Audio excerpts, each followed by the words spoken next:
Hey friends, what's up? Ash here. Welcome back to Gents. Hope that you're doing well. Today we're talking about fragrances guaranteed to turn people's heads in a positive way. Because when you say turn heads, you could technically mean something like this.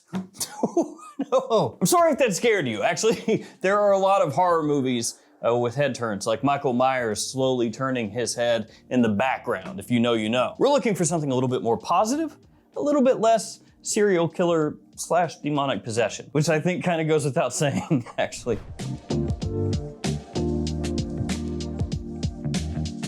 All the fragrances I share with you guys are gonna be linked in the description in case you wanna check them out. The first fragrance is one that got a tiny little bit of hype when it first came out, and then ever since then has flown way under the radar, which is kind of interesting because the note breakdown is great. This one has plum, pear, tobacco, tonka bean, which when you hear the note breakdown for this, if it came out from another designer brand, you'd be like, whoa, I gotta get my nose on that. Plum, pear, tobacco, coconut, tonka bean? That sounds great. But it's from Banana Republic, so like I said, flies under the radar. Tobacco and tonka bean. Yeah, that's the name. The name is just two of the notes.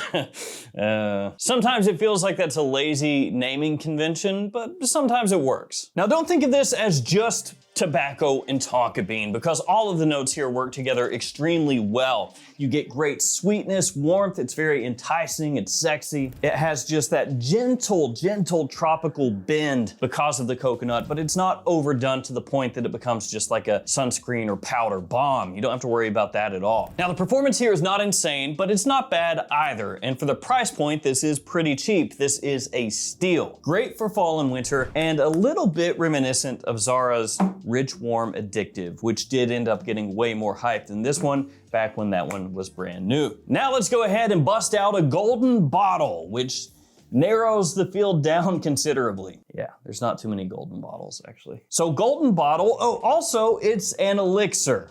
Yeah, so now there's very few that you can choose from, but it's not just an elixir, it's a flanker of an elixir, which narrows it down pretty much just to this, Le Male Elixir Absolute. This one starts off very rich with plum, once again, lavender as well, and a lot of people think of this as a slightly more grown-up take on Le Male Elixir. This one is not quite as sweet with that honey overload that one has. Now don't worry, even though it doesn't have as much sweetness as the original Le Male Elixir, it's not devoid of sweetness. There's a good amount of tonka in here, which is gonna provide you a little bit of a vanilla sort of feel as it dries. As I said though, this one does come across to a lot of people a little bit more mature, a little bit more grown up, and because of that, slightly more versatile because it's not as heavy-handed with that honey, tobacco, sweet bomb vibe that the original has. So this one during fall and winter, absolutely amazing, big time attention grabber. So you can think of this fragrance as being the same person as the original Elixir, only years later, the same confidence level, but now wearing a blazer instead of a t-shirt. The next one is a monster in terms of performance. Lasts forever, projects heavily, it's fresh and sweet at the same time, and really cheap. It's Dumont's Nitro Red, which you could also go with Nitro Red Intensely, but this one is generally gonna be a little bit more affordable. This one, as I said, fresh, bright, sweet, and full of swagger. It's very similar to Invictus, so it's gonna have a similar kind of bubblegum sweetness to that scent, but really even more amped up than that. You know, it's taking that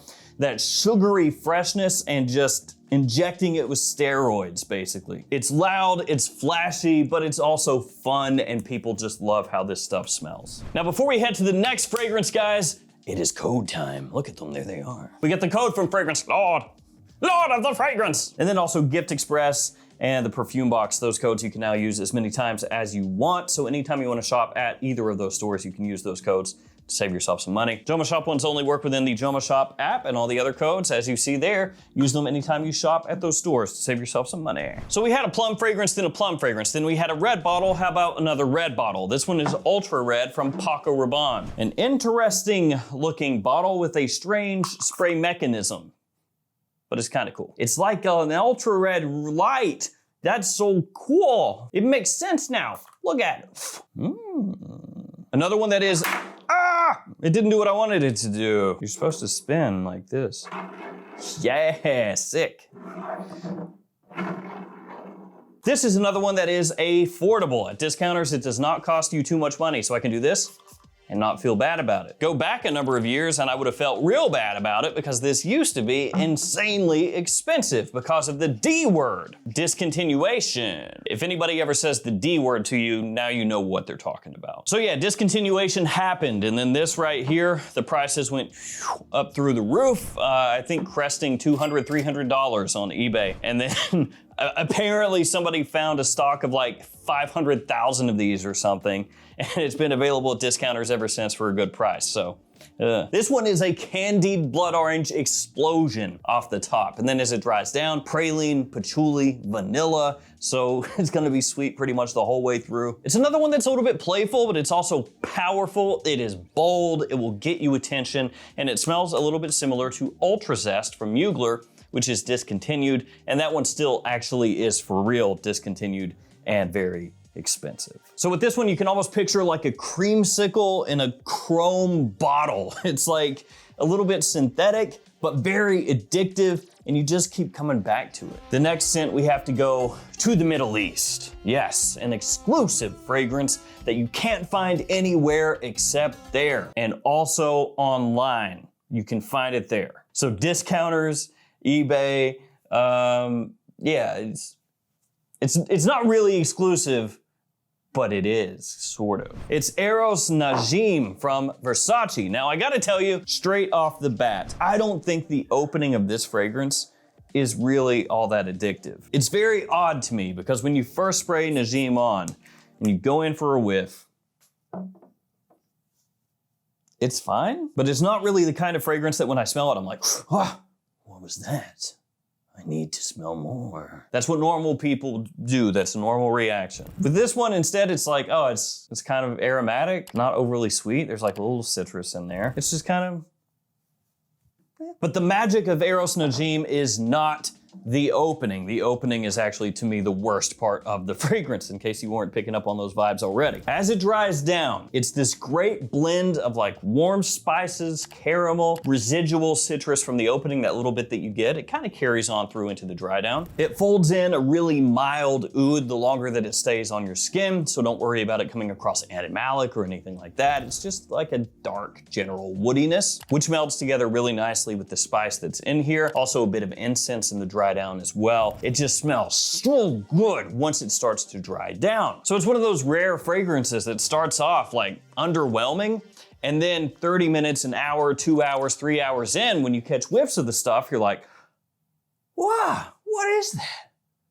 Oh yeah, the fragrance that sucks in the opening. Ah. It pulls an Uno reverse on you because a lot of fragrances will do the opposite. Spray them on, the opening, amazing. You're like, I'll take the bottle now, my money, have it. And then just a little bit later, you're like, ugh, what have I done? So this stuff right here, fantastic once it dries down for fall and winter. Now, one of the things we all know, we all accept begrudgingly at this point, is that elixirs are everywhere, right? And then the other thing we accept with elixirs is they cost a lot, like too much. It's just a lot of money. And one of the most popular fragrances out there in the elixir verse is one of the ones that really kicked the whole thing off, or the one that did kick it all off, Sauvage Elixir. And when it comes to Sauvage Elixir, everybody knows the go-to alternative is Lattafa's Assad. But I'm not talking about Assad today. I'm talking about this, Enigma Une by French Avenue. This essentially gets completely overlooked compared to Assad. It is a little bit pricier,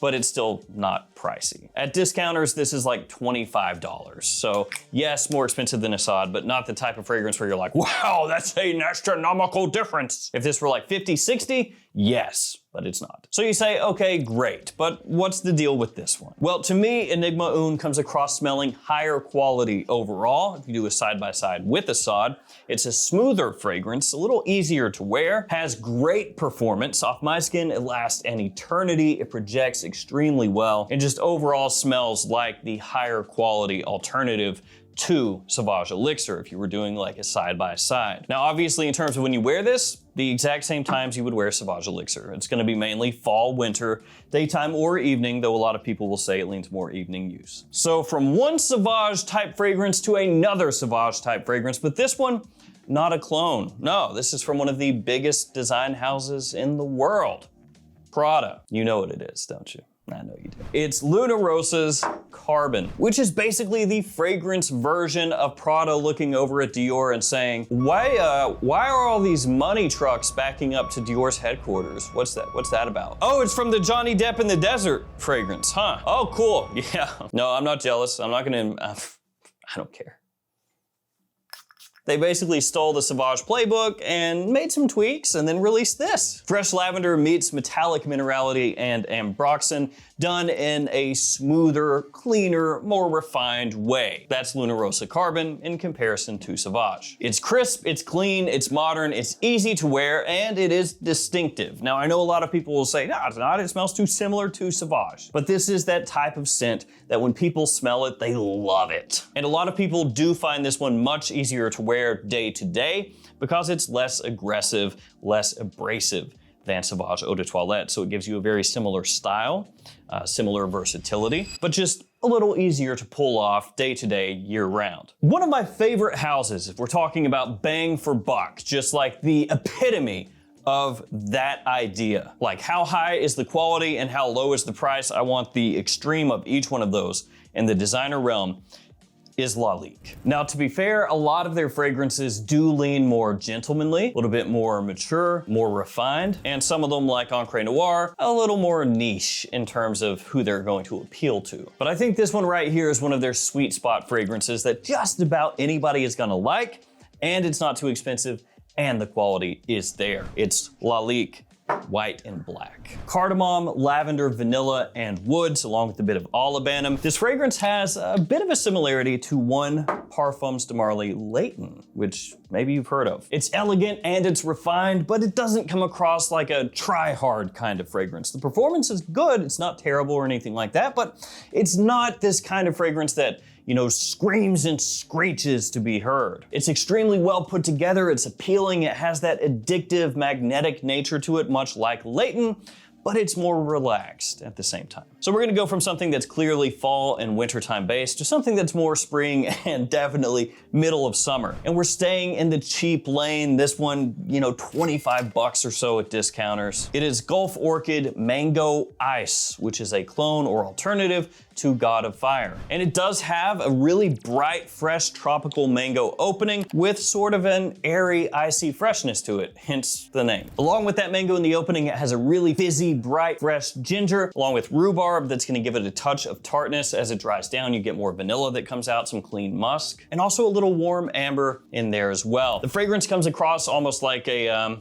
tropical cocktail with a frosted rim. It's vibrant, it's refreshing, and for the price point, smells amazing. And to wrap this one up, YSL Myself Absolute. It has orange blossom and ginger. It calls back to the original Myself Eau de Parfum, which is also a massively appealing fragrance, but this one may be even more so. It's richer, it has a little more of a liveliness to it, a little more of a fizziness to it when you first spray it on. And as it dries down, it keeps that added expressiveness that it has over the Eau de Parfum, but has a nice, smooth, round finish. This fragrance is just effortlessly cool. You know, it's not overworked, it's not overdone. It keeps things kind of simple, but at the same time, massively appealing. So there we go, guys. 10 different fragrances that smell absolutely fantastic. Head turners for both spring and summer and fall and winter. Thank you guys for hanging with me here until the end. Stay safe out there, take care of yourselves. See you tomorrow with another fragrance video. See you guys.